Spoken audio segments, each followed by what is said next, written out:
ఈ సమ్మర్లో పిల్లల్లో క్రికెట్ను ప్రోత్సహించాలని చంద్రగిరి నియోజకవర్గంలో ఒక పెద్ద ఎత్తున భారీ ఎత్తున క్రికెట్ టోర్నమెంట్ నిర్వహించాలని నిర్ణయించడం జరిగింది.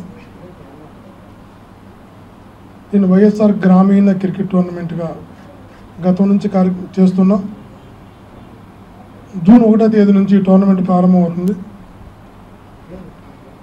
ఇందులో మొదటి బహుమతి వచ్చిన వాళ్ళకి ₹1,00,000 మొదటి బహుమతి ఇవ్వడం జరుగుతుంది. రన్నర్స్కి 50,000, థర్డ్ ప్లేస్ 25,000, ఫోర్త్ ప్లేస్ 10,000 ఇవ్వడం జరుగుతుంది. ఈ టోర్నమెంట్లో పాల్గొన్న ప్రతి ఒక్కరికి పార్టిసిపెంట్ సర్టిఫికేట్ కమ్ మెడల్ ఇవ్వడం జరుగుతుంది.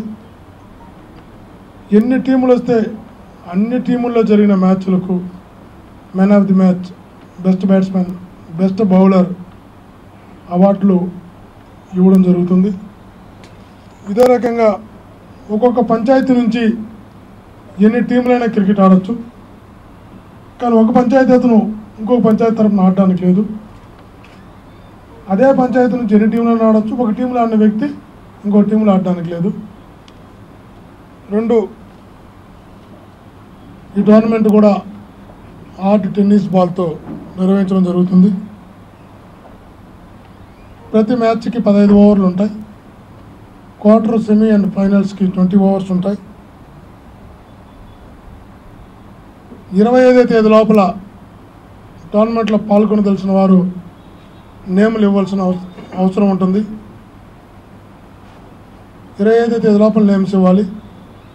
ఆ అడ్రస్ కూడా మీకు తెలియజేస్తాం. ఈ టోర్నమెంట్లో ప్రవేశ రుసుము ఉండదు.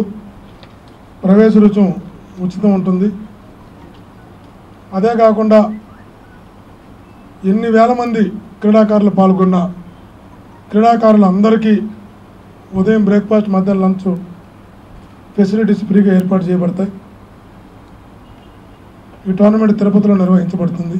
చంద్రగిరి నియోజకవర్గంలో నిర్వహించబడుతుంది. అక్కడున్న గ్రౌండ్స్లో నిర్వహించబడుతుంది. కాబట్టి ఈ సమ్మర్లో క్రీడల్లో ఎవరైతే బాగా రాణించాలని కోరుకుంటుందో, బాగా ఆసక్తి ఉంటుందో వీళ్ళందరూ కూడా ప్రోత్సహించాలి. యువతకి మనం వాళ్ళు ఉన్నటువంటి దాగి ఉన్న ఆ క్రీడా నైపుణ్యాన్ని వెలికి తీసి మంచి క్రీడాకారులుగా అందించాలి అనే సంకల్పంతో చేయడం జరుగుతుంది. ఇక్కడ ఎవరైతే చక్కగా క్రీడను ప్రదర్శిస్తారో, బెస్ట్ బ్యాట్స్మెన్, బెస్ట్ బౌలర్స్ పెడుతుంటారో వాళ్ళందరినీ ఆంధ్ర క్రికెట్ తరపున కానీ ఆ పై స్థాయికి కానీ వాళ్ళని ఎంకరేజ్ చేయడానికి, వాళ్ళని ప్రపోజ్ చేయడానికి కూడా అవకాశం ఉంటుంది పల్లెల్లో నుంచి. ఈ సమ్మర్ అయిపోయిన తర్వాత పిల్లల్ని క్రికెట్ టోర్నమెంట్ నిర్వహించిన వాళ్ళని పరిస్థితి ఏర్పడుతుంది. స్కూల్స్, కాలేజీలు ఉంటాయి. కానీ ఈ దీంట్లో పాల్గొనే వాళ్ళలో క్రీడాకారుల కనీస వయసు 15 సంవత్సరాలు ఉండాలి. ఎందుకంటే ఇప్పుడే డిఫరెంట్ విలేజ్ నుంచి వచ్చిన వాళ్ళు చిన్నపిల్లలు వచ్చేస్తే మళ్ళీ వాళ్ళ ఇళ్ళకి చేర్చడం కష్టం అవుతుందండి. అంటే 15 సంవత్సరాలు మినిమం వయసు ఉండాలి. 15 సంవత్సరాల వయసున్న అంతకన్నా పైన ఉన్న వాళ్ళే ఈ పోటీలో పాల్గొనాలి. ఈ పోటీలో పాల్గొనే, ఈ టోర్నమెంట్లో పాల్గొనే క్రీడాకారులందరూ వారు ఏ గ్రామానికి చెందిన వారు అయితే ఉంటారో వాళ్ళ ఐడి ప్రూఫ్ ఏదో ఒకటి చూపించాలి ఆర్గనైజర్స్కి. ఎంత ఖర్చు అయినా కూడా పిల్లల్లో దాగి ఉన్న క్రీడా నైపుణ్యాన్ని వెలికి తీయాలి, ప్రోత్సహించాలి. ఇది పార్టీలకు అతీతమైన కార్యక్రమం. కేవలం క్రీడలను ప్రోత్సహించే కార్యక్రమం. అందరూ పాల్గొనవలసిన, పిల్లలందరూ పాల్గొనవలసినటువంటి టోర్నమెంటు. మరలా చెప్తున్నాం, పార్టీలకు అతీతంగా, వర్గాలకు, వాళ్ళకి అన్నిటికీ అతీతంగా కేవలం మా నియోజకవర్గంలో ఉన్నటువంటి, అంటే దీంట్లో పాల్గొనేదానికి అర్హత ఓన్లీ చంద్రగిరి నియోజకవర్గం వాళ్ళకే ఉంటుంది. ఇతరులకి ఎవరికి ఎలిజిబిలిటీ ఉండదు. కాబట్టి మా నియోజకవర్గంలో ఉన్న పిల్లలు అందరూ కూడా చక్కగా పాల్గొని టీములుగా రీచ్అవుట్ చేసుకుని 25 తేదీ లోపల వాళ్ళకి నిర్ణయించిన డేట్ ప్రకారం వాళ్ళు నిర్ణయించిన ప్లేసుల్లో వాళ్ళకి నిర్ణయించిన ప్రత్యర్థి జట్టుతో వాళ్ళు తలపడవలసి ఉంటుంది.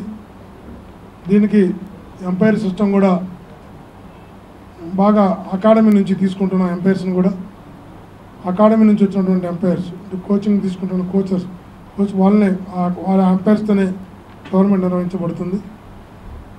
పార్టిసిపేట్ చేసే ప్రతి ఒక్కరికి ఒక మెడల్ ఉంటుంది, ఒక సర్టిఫికేట్ ఉంటుంది.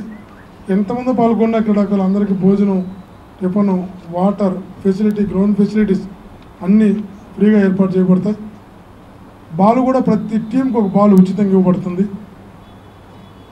వాళ్ళ బ్యాట్ గిట్ వాళ్ళ వస్తువులకి పర్సనల్ కిట్ వాళ్ళు తెచ్చుకుంటే ఇదన్నీ మేమే ఏర్పాటు చేయబడుతుంది. ఇది అందరం కలిసి చేసుకోవాల్సిన కార్యక్రమం. అందరూ కూడా భాగస్వాములే. పిల్లలందరూ కూడా విషయాలు తెలుసుకొని 25వ తేదీ లోపల అడ్రస్ ఇస్తున్నాం. ఆ అడ్రస్కి ఎందుకంటే ఒకటి వచ్చేమో CMR gardens 162 new Balaji colony air bypass రోడ్డుకి వచ్చి రిజిస్టర్ చేసుకోవచ్చు ఒక అడ్రస్. రెండో అడ్రస్ 1-4 తుమ్మలగుంట తిరుపతి వాళ్ళ ఇంటి దగ్గర స్టాఫ్ ఉంటారు, వాళ్ళ దగ్గర రిజిస్టర్ చేసుకోవచ్చు. వాళ్ళ పేర్లు, క్రీడాకారుల పేర్లు, ఆ డీటెయిల్స్ ఇస్తే వాళ్ళ నెక్స్ట్ అంటే ఎన్ని టీములు వస్తాయో చూసుకుంటే ఆ టీములు మనము డిప్ ద్వారా లాటరీ పద్ధతి ద్వారా ఎవరితో పోటీ పడతారనేది నిర్ణయించడం జరుగుతుంది.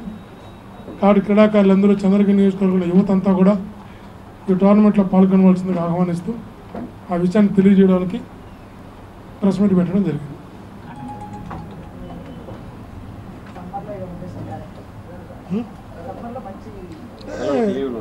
సమ్మర్లో ఎండింగ్లు ఎందుకు పెడుతున్నాం అంటే ముందే పెట్టి ఉండొచ్చు, కానీ ఎండకి చచ్చిపోతారు, తట్టుకోలేరు. చిన్న బిడ్డలు కదా, ఆ ఎండల్లో అల్లాడిపోతారు. ఈ మంత్ అయిపోయిందని కత్తెర అయిపోతుంది. ఈ ఎండల్లో జూన్ 1 ఎందుకు పెడుతున్నాం అంటే ముందే కానీ పెడితే ఈ ఏడు తట్టుకోలేరు, అప్పుడు తగ్గుతాయని ఎండలు కొంత. వాళ్ళని పిలిచి ఇచ్చేమని అందరికి ఇచ్చేమా ప్రస్తుతం తలా ఒకటి.